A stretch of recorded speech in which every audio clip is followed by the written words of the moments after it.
What's happening, everyone? This is Anthony Cometa here with my good friend and business partner, Mr. Nick Carlson. How you guys doing? And you are joining us for episode 2 of Knowledge Knugs. Yes, you heard it right. That's Knowledge Knugs. And today we're going to speak about self-awareness and belief level. It's a beautiful day here in sunny San Diego. You're just catching us at sunset, and Nick and I were having a conversation, and those were the topics that we felt were important, really important, and worthy of discussion. So something that came up was what books we were reading, and I know you guys usually probably have something on your nightstand that you're reading at night, and I always got a book by my nightstand, something that I'm delving into and reading. And the book that's currently on my nightstand is called Benjamin Franklin. It's a biography by Walter Isaacson, the same author that wrote Einstein's biography, the Steve Jobs biography that everyone raves about. Phenomenal author.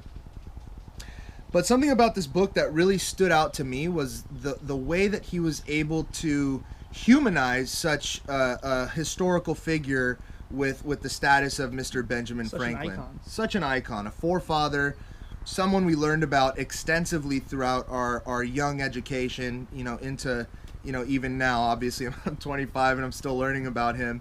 And it's really, really refreshing to see someone of that stature in a light that's relatable, that attainable. Yeah, that's a great word to put that into perspective.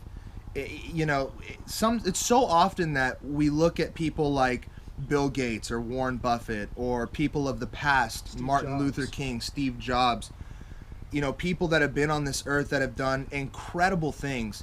And sometimes it's really hard to relate to them, to think that they're, the same sentient being that you are, somebody that walks, talks, breathes, and sleeps and has weird quirks and idiosyncrasies, and they're human. And so for us, we were talking and we were really wondering why so many people maybe lack that self-awareness, that they have that intangible quality that a lot of people, may think that they don't have. Mm-hmm. Definitely. I see. One of the things that I wanted to definitely touch on is I know every time I go out and I look at one of these, or I do some sort of search for personal development, kind of like you're looking for some sort of behavior that you can codify and replicate so that you can get the same result. And I think belief level is something really important to talk about in that respect, because so many people think your belief level, your belief in yourself, like what you think you're capable of, is just some random, like some people just have more than others, and it's absolutely not true. And that's what I kind of wanted to get on here and talk to you guys about. If you wanted to codify it, it's governed by 4 things. It's the people that you surround yourself with, the environment that you put yourself in, the repetitious information that you hear every single day, and the life experiences that you give yourself. Who are you surrounding yourself with? So are you surrounding yourself with people who destroy your dreams, tell you that everything that you want to do is dumb, or you can't do it, or who do you think you are? Or are you surrounding yourself with people who love you and are support you like they support the rappers they don't know? Like the environments you put yourself in, is your environment conducive to what you want to do? Are you putting yourself in a productive environment, or are you laying in bed playing Call of Duty every single day? Like, where are you? Watching Netflix. I know you're out there, Netflix addicts. Where are you? What are you doing?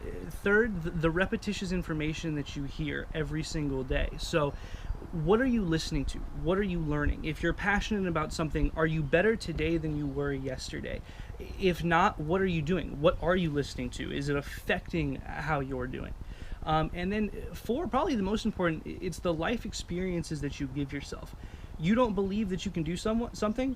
Find somebody who has, sit down with them, and realize that the only difference between you and them is that they did it. Yeah, I think that's one thing that really sparked my belief level to, realize that I can accomplish anything that I put my mind to, is shaking the hand of somebody that has accomplished what you've accomplished. You know what I mean? Go seek the individual in your field, in your in your field of study, in your vocation.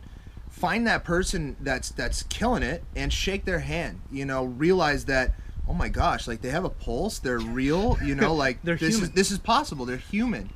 You know, so I think that that is the little nug that we want to share with you guys, Yeah. and drop Exactly. for the day on this beautiful evening here in San Diego. Mm-hmm. And tune in. We're gonna have another one of these coming very shortly. And thanks. Do you have Yeah. any ending closing thoughts? Think about what we said. You know, sit down and look at that. Look at the people that you're around. Look at the situations that you're in. Look at what you're listening to. Look at what you've experienced, and figure out whether or not that's directly aligned with where you want to be. And if it's not, you're probably it makes complete sense. But other than that, like I want to stick with keeping this short. Hey.